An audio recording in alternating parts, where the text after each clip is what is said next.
Your rate is not your problem. It never was. Raising it is the most natural move in the world, and it is the one most likely to leave you exactly where you are. Nearly half of full-time freelancers raised their rates last year. Most of them are about to discover it changed nothing. Picture the moment you already know. You close the laptop at 9 at night, you have delivered precisely what the client asked for, and the bank balance reads the same as it did last Tuesday. So you decide the fix is a bigger number on the invoice. It is not. The number was never the wall. What is actually holding your income flat is something I call the rate ceiling. And if you leave now believing price is the lever, you will spend the next 3 years raising rates and optimizing the one variable that cannot move you. Before I show you what actually lifts the ceiling, you need to see why the obvious move backfires. The belief sounds airtight, and I held it for years. If you want to earn more, charge more. Your time is finite. Your rate is the price of that time. So a higher rate is the only honest path to a higher income. It is clean. It is logical. It is wrong in a way that takes most operators a decade to feel. You know the exact scene. It's Friday at 4, the rate increase email sitting in your drafts, the cursor blinking after effective next month. You hit send.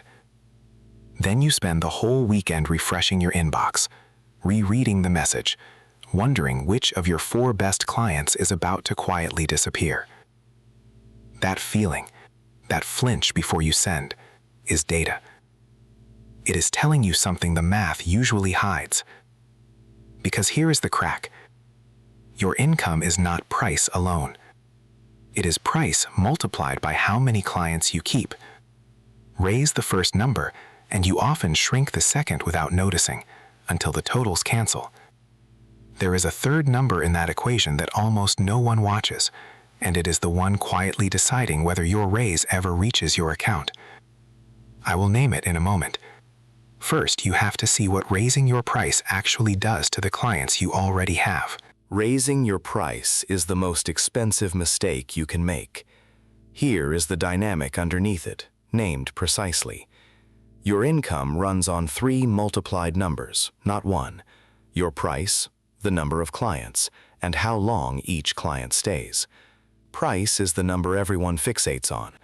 Retention is the number nobody tracks. That is the third number from a moment ago, how long your clients stay, your retention, and it is the silent multiplier. Run it. Push your rate up 20% and watch a quarter of your price-sensitive clients drift to someone cheaper over the next 2 quarters. 20% more on each invoice, 25% fewer invoices. Do the arithmetic and your take-home does not climb. It flatlines or it falls, while you congratulate yourself on finally charging what you're worth.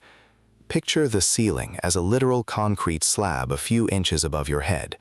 Raising your price is jumping harder against it.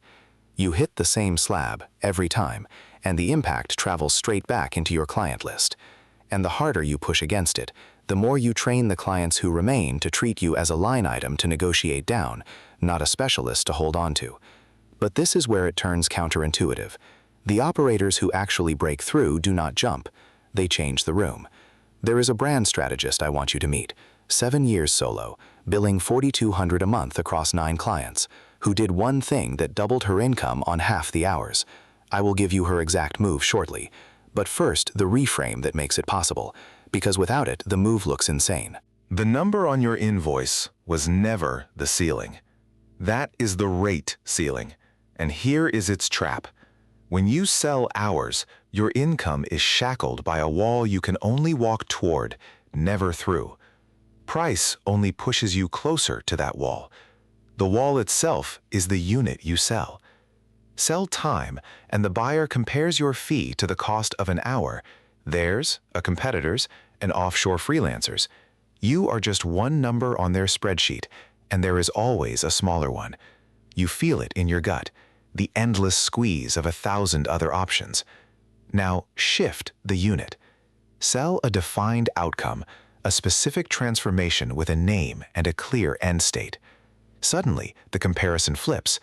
The buyer no longer weighs your fee against your time. They weigh it against the value of their result. Picture this contrast. Before, you're selling a 50-hour week that's always too expensive. After, you're selling a client-winning strategy that generates $500,000 for them, and the cost of your time becomes irrelevant. Same skill, same person, completely different ceiling because the unit changed. That's the click. This is what the brand strategist understood. She did not raise her rate.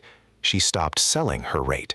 And the move she made is something you can map out tomorrow morning on a single blank page. Your most loyal client might be your most expensive one. Right now, here's what you do.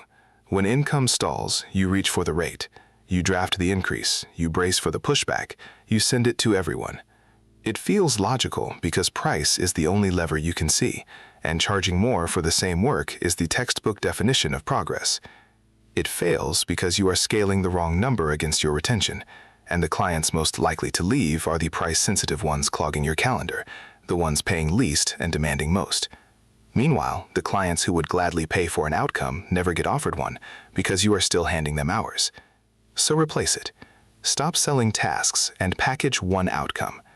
Here is the brand strategist's exact move. She had 9 clients at $4,200 a month, billing hourly for brand audits. She cut the roster from 9 to 4, kept only the clients who valued the result, and repackaged the work into one named offer, a single positioning sprint at $9,000, a defined transformation with a clear end state. 5 months later, she was at $11,000 a month, working roughly half the hours. She did not raise her rate. She changed her unit and narrowed her room. Your first 5 minutes look like this. Open a blank page, make 4 columns, client name, what you actually do for them, the outcome they truly buy, and what that outcome is worth to their business. Fill 1 row per client. Set a timer for 5 minutes and do not stop to make it neat, names and numbers only. The row where the outcome's value dwarfs your fee, that is the offer you name, scope, and price as a flat outcome this week. Not someday, this week. The operators who break the ceiling are not the ones who charged more. They are the ones who stopped selling the thing that was capping them. Price walks you toward the wall. Position moves the wall. So look at your roster tonight and ask the uncomfortable question. If you removed your lowest leverage client tomorrow, what would actually change, besides your stress? If the honest answer is almost nothing, you have found your real ceiling, and it was never the rate. The solo operator revenue audit walks you through this exact teardown. The 4-column map, the client cut, the 1 outcome to package. It is linked below, $19, 20 minutes. Find the unit that caps you, then go change it.